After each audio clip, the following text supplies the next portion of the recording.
Good morning class. आज हम अपना नेक्स्ट टॉपिक करने जा रहे हैं जो कि है हेनरीज लॉ। हेनरीज लॉ क्या कहता है? एक्चुअली हेनरी साइंटिस्ट थे, हमारे बहुत फेमस साइंटिस्ट हुए हैं। इन्होंने एक रिलेशन बताया था आपके जो आपका पार्शियल प्रेशर ऑफ गैस होता है, ठीक है, partial pressure of gas. Suppose पहले मैं आपको समझाती हूँ। सपोज कीजिए कोई कंटेनर है, ठीक है, इसमें आपके टू कंपोनेंट्स हैं, सोल्यूट है और सॉल्वेंट है, ठीक है। और एक जो सोल्यूट है वो सोल्यूट है आपका गैस। तो जब गैस है तो वो एक वेपर बनाएगी और वेपर प्रेशर एक्सर्ट करेगी। तो यहाँ पे जो partial pressure of this gas है, पार्शियल प्रेशर की बात क्यों कर रहे हैं हम? क्योंकि यहाँ पे वो आपका मिक्सचर है ना। तो जो पार्शियल प्रेशर ऑफ गैस है वो डायरेक्टली प्रोपोर्शनल होता है आपके mole fraction of the gas. Henry's law यही कहता है कि partial pressure of the gas is directly proportional to the mole fraction of that component in the solution, ठीक है। Partial pressure of the gas is directly proportional to the mole fraction of that component. और that component का मतलब क्या है कि वो gas है, ठीक है। यहाँ पे ये रिलेशन आपका आता है, ठीक है। इसे हम लोग अच्छे तरीके से कैसे लिखते हैं, जैसे आपके एनसीईआरटी में गिवन है कि pressure, partial pressure is directly proportional to the mole fraction of the gas. और ये मोल फ्रैक्शन आपका डायरेक्टली रिलेशन करता है सोल्यूबिलिटी के साथ।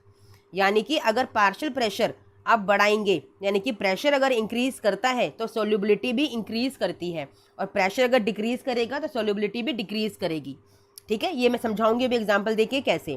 पहले आप ये देखो, ये साइन हटाना है प्रोपोर्शनलिटी का। साइन हटाएंगे तो क्या लगेगा? आपका के लगेगा, ठीक है। और क्योंकि हम हेनरीज लॉ पढ़ रहे हैं तो डिफ्रेंशिएट करने के लिए हम लोग यहाँ पे कैपिटल एच लगाते हैं, जो कि इस हेनरीज लॉ को रिप्रेजेंट करता है, यानी कि इसे बोलते हैं हेनरीज कांस्टेंट, ठीक है। और ये हेनरीज कांस्टेंट डिपेंड करता है आपके टेम्परेचर पे और नेचर ऑफ सोल्यूट पे। सोल्यूट क्या है? आपका गैस है ना, तो गैस पे डिपेंड करेगा कि कौन सी गैस है, उस पर डिपेंड करेगा। तो it depends upon the nature of the gas and the temperature, ठीक है। इन दोनों पे डिपेंड करता है, nature of the gas and temperature पे डिपेंड करता है क्या? आपका हेनरीज कांस्टेंट, ठीक है।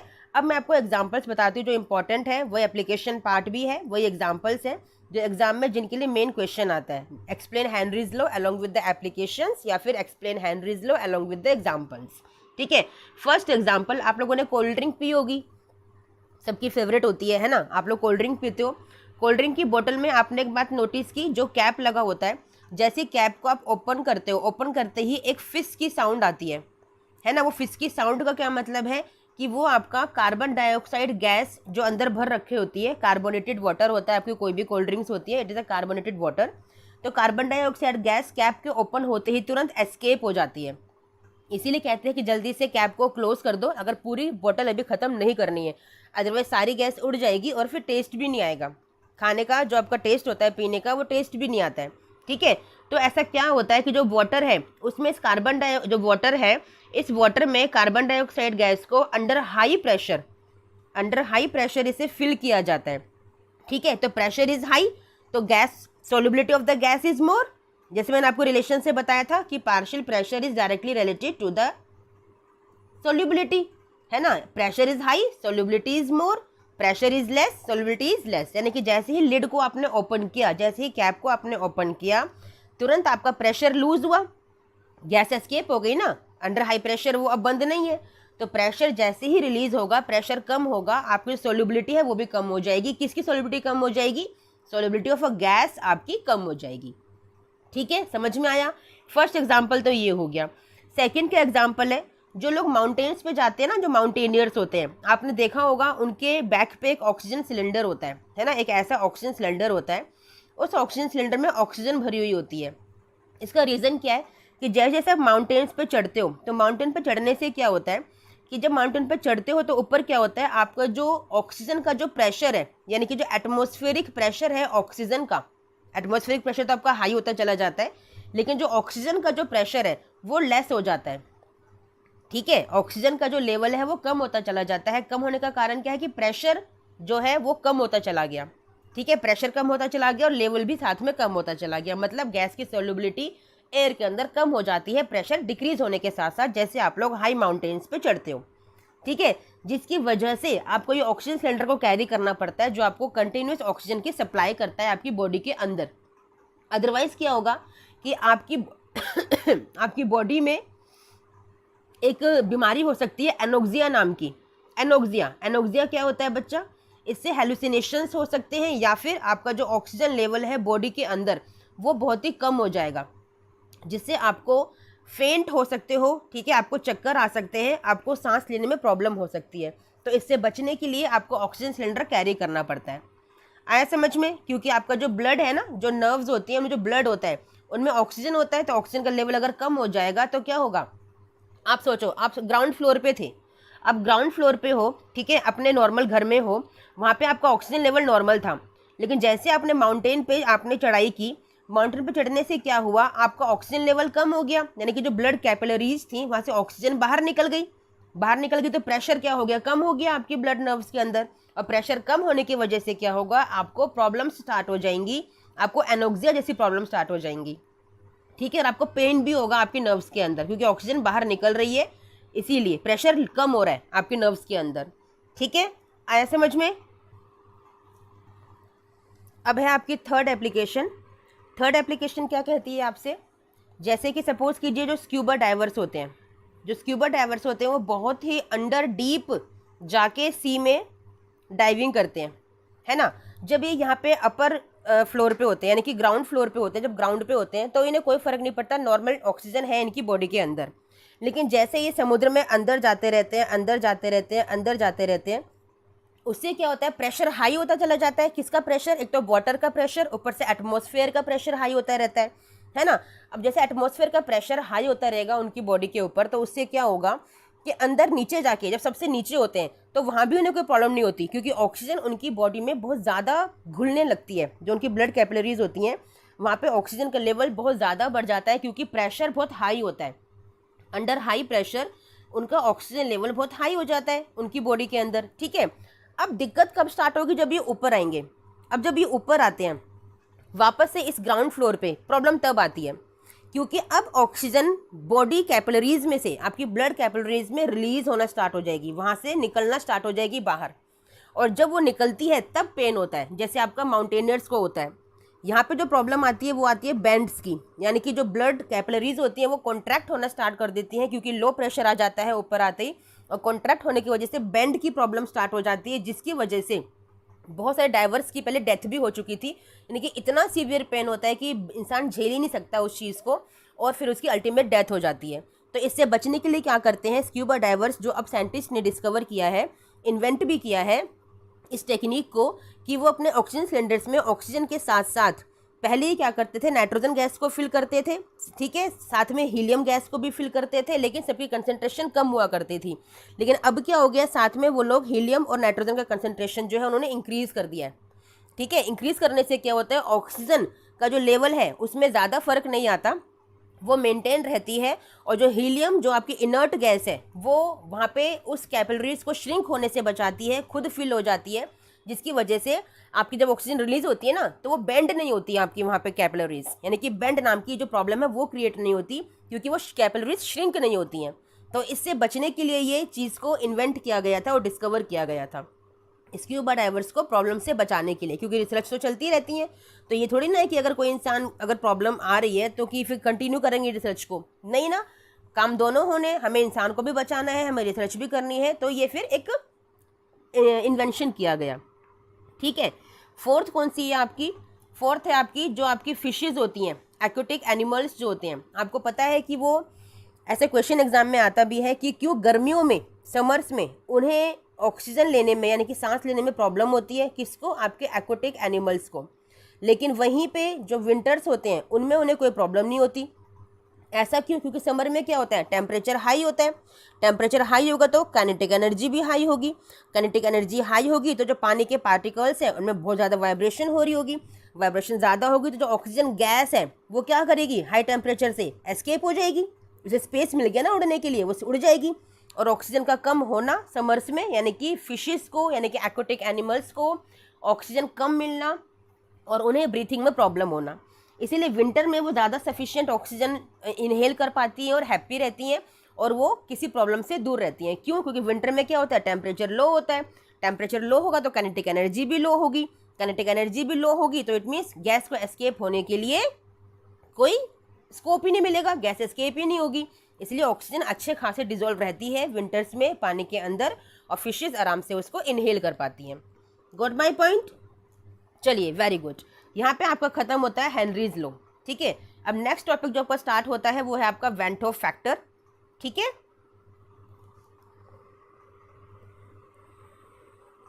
Now went Hoff factor.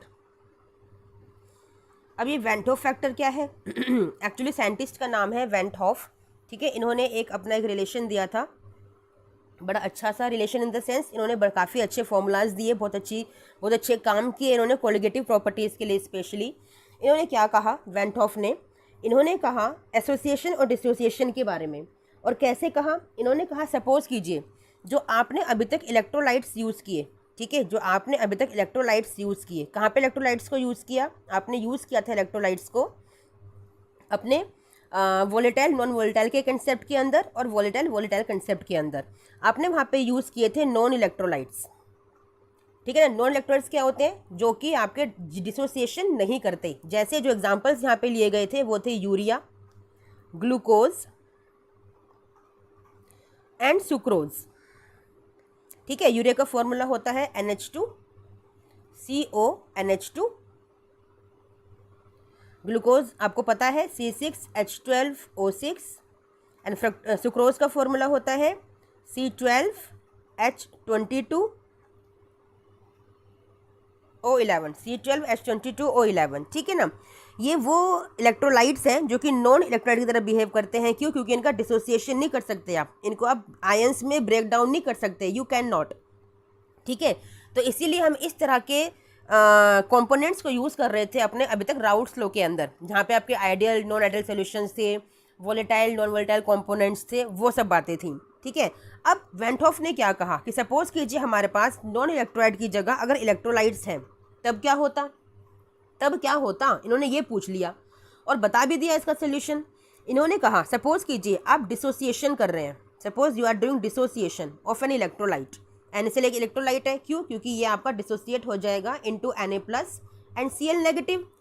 ठीक है, फिर इन्होंने कहा कि आप देखिए यहाँ पे आपके पास 1 नंबर ऑफ मोल है, यहाँ पे Na+ के 1 नंबर ऑफ मोल है और एक और 1 नंबर ऑफ मोल है क्लोराइड का। तो पहले इनिशियली आपके पास तो 1 नंबर ऑफ मोल थे, आफ्टर डिसोसिएशन क्या पाया गया कि आपके पास 2 नंबर ऑफ मोल्स हो गए। ठीक है, तो जो I है यानी कि जो वेंट होफ फैक्टर जिसे I से डिनोट करते हैं वो यहाँ पे क्या हो गया? इक्वल टू 1 नहीं हुआ। समझ में आया? डिसोसिएशन फैक्टर क्या होता है, ये उससे पहले समझो कि ये I क्या कहता है आपसे। ये I आपसे ये कहता है कि अगर 100% कोई भी चीज़ डिसोसिएट होती है, आई एम रिपीटिंग, अगर 100% कोई भी चीज़ रिपीट होती है तो उसका डिसोसिएशन 1 के इक्वल आता है, या फिर ये कहो कि उसका I went Hoff factor I 1 के इक्वल आता है। तो यहाँ तो 1 के इक्वल नहीं है, 2 है, तो यहाँ पे I क्या हो गया? मोर देन 1, यानी कि I हो गया इक्वल टू 2, यानी कि I हो गया मोर देन 1। आया समझ में? ये था डिसोसिएशन के कंसेप्ट में। ठीक है, डिसोसिएशन के केस में था। अब एक एसोसिएशन वाला केस ले लेते हैं। सपोज कीजिए आपके पास है CH3COOH, it is acetic acid.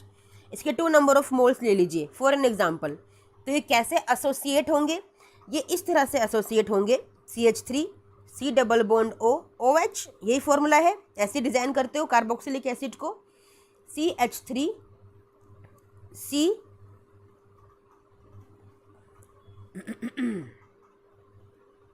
CH3COH double bond O, ऐसे लिख सकते हैं। ठीक है, अब क्या होगा? ये पाई बॉन्ड ब्रेक होगा, और ये आपस में हाइड्रोजन बॉन्डिंग क्रिएट करेंगे। तो आपने देखा, हमने पहले भी सीखा था कि इन्होंने एक मॉलिक्यूल बना लिया, इट्स अ सिंगल मॉलिक्यूल। तो 2 नंबर ऑफ मोल्स से आपके पास 1 नंबर ऑफ मोल क्रिएट हुआ। ठीक है, तो यानी कि ट्वाइस का हाफ हुआ। भाई 2 लोगे तभी तो 2 कंबाइन होंगे ना, समझ रहे हो? अगर 2 मॉलिक्यूल नहीं होंगे तो 2 आपस में कंबाइन कैसे होंगे? ठीक है, और आप देखो आपके पास ट्वाइस थे और बचे कितने? 1, तो ये I क्या हो गया? हाफ हो गया, यानी कि I लेस देन 1 हो गया। एसोसिएशन में I was greater than 1, in dissociation I is less than 1। Got my point? समझ में आया? इन चीज़ों को देखते हुए हमारे वेंट हॉफ ने हमें एक रिलेशन दिया, एक फॉर्मूला दिया, फॉर्मूला इन द सेंस एक लिखने के टर्म में है, कोई ऐसा डिजिट्स नहीं है। I is equal to number of solute particles, number of solute particles after dissociation और association, ठीक है, divided by number of solute particles before dissociation और एसोसिएशन। क्या समझे कि नंबर ऑफ पार्टिकल्स जो डिसोसिएट हो रहे हैं या फिर एसोसिएट हो रहे हैं आफ्टर, यानी कि जो एरो है आपके उसके राइट हैंड साइड पे, जो आफ्टर डिसोसिएशन या बिफोर डिसोसिएशन हो रहा, जो आफ्टर डिसोसिएशन या एसोसिएशन हो रहा है, उसे डिवाइड कर दो आपके बिफोर एसोसिएशन और डिसोसिएशन से, तो आपका आई निकल कर आ जाएगा। तो आपका आई निकल कर आ जाएगा। ये फर्स्ट फॉर्मूला था आपका आई के लिए, ठीक है ना। Number of particles, number of solute particles after dissociation और association divided by number of solute particles before association और डिसोसिएशन, ठीक है। ये फॉर्मूला क्लियर हो गया, फर्स्ट फॉर्मूला। चलिए अब नेक्स्ट टॉपिक जो इसी के अंदर आता है वो आपका degree of dissociation. Degree of dissociation को हम डिनोट करते हैं अल्फा से। Degree of dissociation is denoted by alpha, ठीक है। अब ये क्या कहता है, सपोज कीजिए आप डिसोसिएशन का ही कंसेप्ट ले रहे हैं, NaCl is getting dissociated into Na plus Cl negative, ठीक है। अब देखो इनिशियली इसके 1 नंबर ऑफ मोल है, लेकिन इनिशियली तो हमारे पास कुछ नहीं बनता। इनिशियली तो आपके नंबर ऑफ मोल्स कितने होंगे, Na प्लस और Cl नेगेटिव के 0 होंगे, ठीक है। आफ्टर सम टाइम क्या ऑब्जर्व करोगे कि सपोज करो आपके alpha number of particles NaCl के डिसोसिएट हो गए, यानी कि माइनस हो गए। Suppose alpha number of particles आपके NaCl के डिसोसिएट हो गए, तो कितने नंबर ऑफ पार्टिकल्स बने होंगे Na प्लस के, अल्फा बने होंगे, और Cl के कितने बने होंगे, अल्फा बने होंगे। क्यों? क्योंकि alpha number of particles he dissociate हुए हैं, किसके, NaCl के। तो जितने डिसोसिएट होंगे उतने ही तो बनेंगे ना प्रोडक्ट में, समझ रहे हो, जितने डिसोसिएट होंगे उतने ही तो बनेंगे ना प्रोडक्ट में, तो उतने ही बने हैं अल्फा और अल्फा, ठीक है। तो आई जो कह रहा था आपसे कि number of particles after dissociation, number of particles after dissociation, सबको ऐड कर दीजिए जितने भी आफ्टर, ये था सारा केस आफ्टर डिसोसिएशन का। Number of particles after dissociation divided by number of particles before dissociation. कितना था बिफोर डिसोसिएशन, 1 + 0 + 0। आया समझ में वाला कंसेप्ट, आया कि नहीं आया, दोबारा बताऊं समझ में आया। चलिए पॉज करके देख लीजिएगा, अगर नहीं आया होगा तो, वरना कमेंट कर दीजिएगा, मैं दोबारा रिपीट कर दूंगी एक बार। तो हमने देखा कि i is equal to number of particles after dissociation, सबको ऐड कर दो, divided by number of particles before dissociation, ठीक है। सॉल्व कीजिए, ये आएगा, ये कैंसिल हो गया, ये आ गया 1 + अल्फा अपॉन 1, यानी कि 1 + अल्फा, ठीक है। अब क्योंकि मैंने आपको स्टार्टिंग में ही बताया था कि अल्फा यानी कि जो आपका डिग्री ऑफ डिसोसिएशन है, जो आई है, वो अगर 100% डिसोसिएट हो जाता है, यानी कि कंप्लीटली 100% डिसोसिएशन हो जाता है, तो आई हमेशा आपके 1 के इक्वल होता है, यानी कि अल्फा जो डिग्री ऑफ डिसोसिएशन है वो 1 के इक्वल होगा। इफ़ देयर इज 100% डिसोसिएशन, तो बस इस अल्फा की जगह 1 पुट करिए, आ गया आपका ट्वाइस। तो आपने मैथमेटिकली भी प्रूव कर लिया कि जो हमारा रिलेशन आ रहा था NaCl का डिसोसिएशन के लिए, Na प्लस Cl नेगेटिव, कि आपके यहाँ पे 1 मोल्स, यहाँ पे 1 और 1 मिला के 2 मोल्स हो गए थे। तो देखो हमारे 2 मोल्स आ गए। तो आपने केमिकल रिएक्शन के अकॉर्डिंग भी देख लिया, डिसोसिएशन रिएक्शन से, और आपने मैथमेटिकली भी प्रूव कर लिया कि yes, if there is 100% dissociation then it is twice. Got my point, ठीक है, समझ में आ गया। चलिए अब चलते हैं डिग्री ऑफ एसोसिएशन, उसे भी हम अल्फा से डिनोट करते हैं। डिग्री ऑफ एसोसिएशन, ठीक है, डिग्री ऑफ एसोसिएशन, ठीक है, अल्फा से डिनोट करते हैं इसको भी।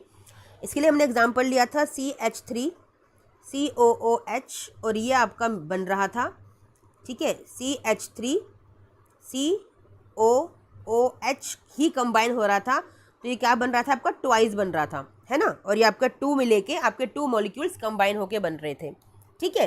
तो अब देखो सॉरी, इनिशियली अगर इसके 1 नंबर ऑफ मोल थे तो इनिशियली इसके 0 थे, इनिशियली इसके 0 थे। आफ्टर डिसोसिएशन अगर alpha number of particles dissociate हो गए एसिटिक एसिड के, तो यहाँ पे कितने नंबर ऑफ पार्टिकल्स बने होंगे आपके, अल्फा बाई 2। अल्फा बाई 2 क्यों बने होंगे, क्योंकि ये ट्वाइस था और ये 1 था, समझ रहे हो, तो अल्फा बाई 2 पार्टिकल्स आपके बने, आधे ही बने ना बच्चा, क्योंकि डायमर बन गया, वो डायमर मीन्स एक, ठीक है ना, मतलब 2 पार्टिकल से आपका एक पार्टिकल बन गया, यानी कि 2 मॉलिक्यूल से आपका एक मॉलिक्यूल बन गया। तो अगर alpha number of particle dissociate हुए थे तो अल्फा बाय 2 बने होंगे ना, भाई अल्फा तो 1 अल्फा हो गया ना, 1 अल्फा, तो ये अल्फा बाय 2 बने होंगे, उसका हाफ हो गया। गॉट माई पॉइंट, लॉजिक है, प्रॉपर लॉजिक लगेगा, ध्यान से समझने की कोशिश करो, ठीक है, इतना समझ में आ गया, चलिए वेरी गुड। नहीं आया हो तो कमेंट जरूर करना, मैं फिर से समझा दूंगी। अब देखो वही फॉर्मूला आप लगाओगे, आपने देखा इनिशियली 1 और ये 0, आफ्टर डिसोसिएशन क्या देखा आपने, ये था बिफोर डिसोसिएशन, आफ्टर डिसोसिएशन क्या देखा, 1 minus alpha and alpha by 2। तो आई का फॉर्मूला क्या होता है कि number of solute particles after dissociation, सबको प्लस कर दो, अपॉन बिफोर डिसोसिएशन, ठीक है। तो ये क्या आ जाएगा, सॉल्व करिए इसको, सॉल्व करेंगे इसको, सॉल्व करके क्या आएगा, i will be equal to 1 minus, इसमें एलसीएम लेना पड़ेगा बेटा, एलसीएम ले लीजिए इसमें, twice 2 alpha plus alpha upon में 1, it is equal to 1 minus alpha by 2, ठीक है, ये आ गया 1 माइनस अल्फा बाय 2, ठीक है। अब देखिए मैंने आपको बताया था कि if there is 100% dissociation, if there is 100% dissociation, तो ये अल्फा क्या हो जाएगा, 1 के इक्वल, पुट करके देखिए 1 माइनस 1 बाय 2 क्या आ गया, 1 बाय 2, तो कर दिया मैथमेटिकली प्रूव ये भी, वह ट्वाइस के 1 बन रहे थे ना, यानी कि आई क्या आ रहा था, आई 1 बाय 2 आ रहा था, तो देखिए हमने प्रूव कर दिया मैथमेटिकली, ये भी समझ में आया मेरी बात, ठीक है ना। तो इस तरह से हमारा degree of dissociation and degree of association भी कंप्लीट होता है, ठीक है। इस तरह से हमारा चैप्टर कंप्लीट हुआ बच्चा, ठीक है, हमारा पूरा चैप्टर कंप्लीट हो चुका है सॉल्यूशंस का। मैं बहुत जल्दी ही इसकी क्वेश्चंस की सीरीज़ भी रिलीज़ करूँगी, ठीक है। और जो भी प्रॉब्लम हो, अगर कुछ भी बात है तो प्लीज़ कमेंट ज़रूर कीजिएगा, किसी भी तरह का फीडबैक देने के लिए, ठीक है, क्वेश्चंस को समझने के लिए, किसी कंसेप्ट को समझने के लिए, मैं उसके लिए पर्टिकुलर एक वीडियो बना के अपलोड कर दूंगी, अगर आपको कोई पर्टिकुलर कंसेप्ट ही समझना है तो, ठीक है। चलिए हमारा ये वाली सीरीज़ ख़त्म होती है, थैंक यू, बाय।